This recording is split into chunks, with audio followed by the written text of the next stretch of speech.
So I've been seeing a lot of lists about future AI jobs lately on platforms like LinkedIn, YouTube, and Reddit.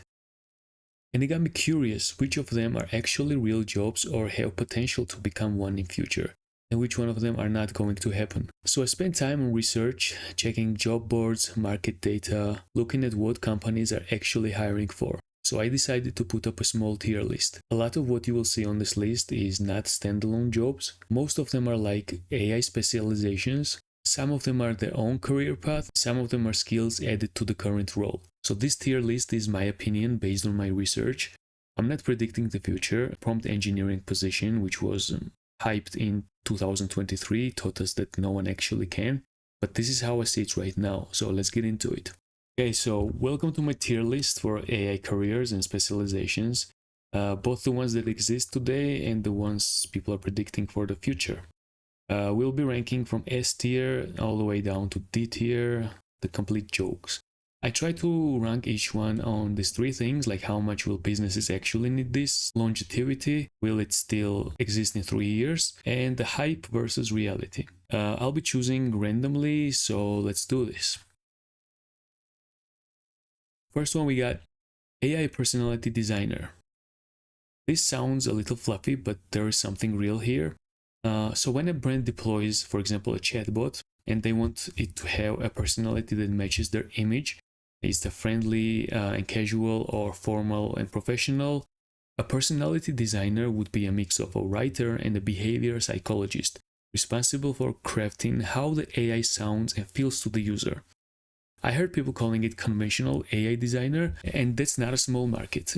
Conventional AI is projected to hit nearly 40 billion by 2030. Right now, team of marketing and UX designers can handle this, but you can imagine a future where a dedicated specialist would be needed for this. It's a cool idea with a real market potential, but whether it becomes a standalone full-time career or stays a feature of existing UX, it's unknown. So I will put this in a B tier. Next one, we have context engineer. And this is very interesting. If you're building using AI agents today, you probably know that the biggest problem isn't making AI smarter. It's making sure that it has the right information to work with. Context engineering is the practice of designing systems that feeds AI models the right data at the right time. Things like building RAG systems, managing data pipelines, and structuring how information flows to AI agents. Right now, this is mostly a skill which AI engineers should pick up as part of their workflow. But as AI agents become more complex and companies deploy more of them, I see a possibility of this becoming its own dedicated role. Either way, the skill itself is becoming essential, so I'll put this into A tier. Next one, we have AI Output Verifier. We all know that LLMs hallucinate, and for creative thinking, that actually could be a feature, not a bug. But in journalism, medical reports, or financial analysis, a single fabricated effect is a real disaster. An AI output verifier is the human in the loop responsible for the final accuracy of AI-generated content. This role combines deep domain expertise with sharp critical thinking. As businesses rely more on AI for high-stakes work, these verification layers become non-negotiable. So I'll put this into A tier. AI Data Curator. Now think of it this way. AI models are only as good as the data they learn from, right? So a data curator is the person who makes sure the data is actually high quality. They clean it, organize it, label it properly, and make sure it's accurate, especially in fields like medicine or finance, where a small mistake in the training data could be a big deal. So is the job? Yes, but it's usually project-based or part of a bigger research team, not a widespread standalone career. It's important work, but it's more of a function inside other roles than its own thing. So I'll put this into C tier. So next one is standalone prompt engineer. Remember 2023? The internet full of stories about people making $300K a year to talk to ChatGPT. Fast forward today, the idea of standalone prompter is like a joke. Here's the truth, it's not a career, it's a skill, a crucial one, but it's being absorbed into almost every other role.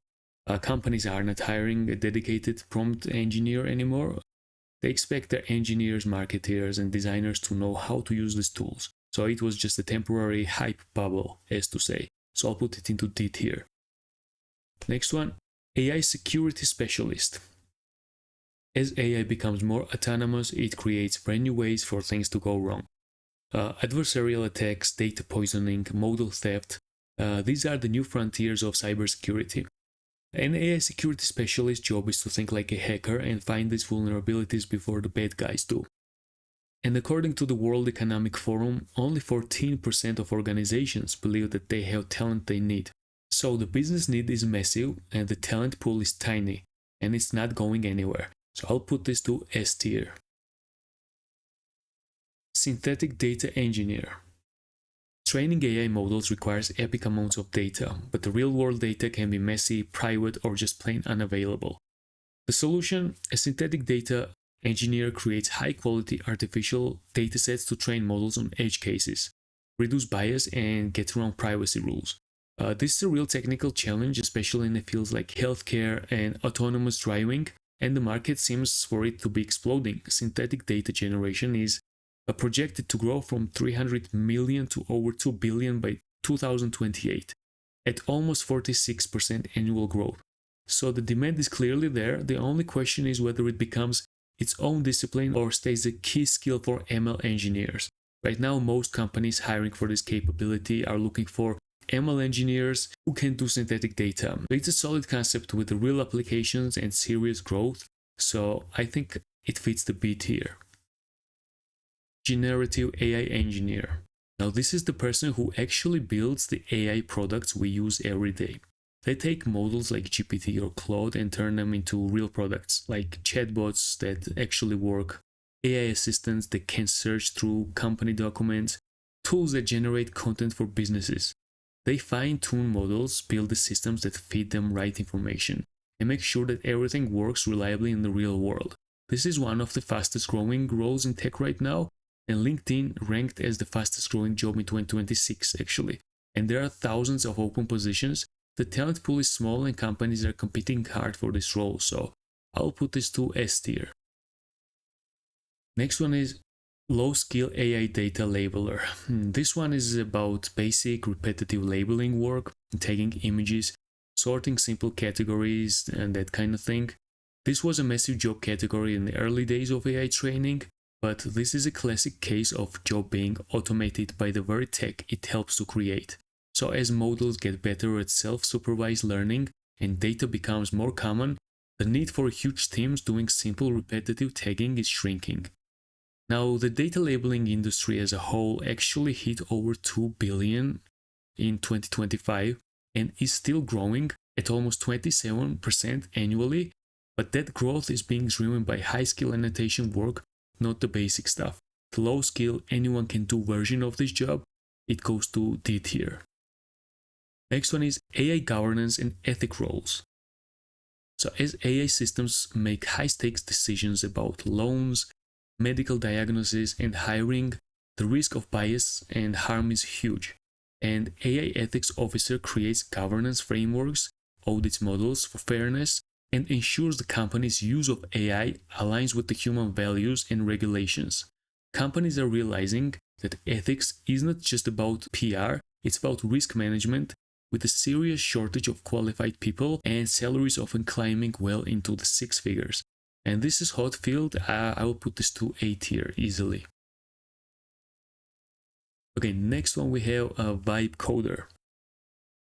A vibe coder is basically a developer who builds apps by just prompting AI in natural language. You describe whatever you want, AI writes the code. And this is actually real. There are dedicated job boards for it. Real companies are posting positions and people are getting hired. But here's my issue. I don't think vibe coding is a job as a separate. I think it's a package of skills. Knowing how to prompt AI effectively, how to give it the right context, how to debug what it gives back, that's not a separate career. That's just what software engineers should look right now. Every developer is already picking up the skills, so I think a vibe coder just becomes the default way engineers work, not its own job title, so I'll put this to B tier. This is my take on AI specializations, the ones that exist today and the ones people say that will exist in future. Personally, from this list, the real opportunities I see are in specialized engineering, security, and the people who make sure that AI actually works properly in the real world. This is how I would bet right now, but I'm not predicting the future. So do your own research, form your opinion, and I'd like to hear which ones would rank differently. Drop your tier list in the comment section. Thanks for watching.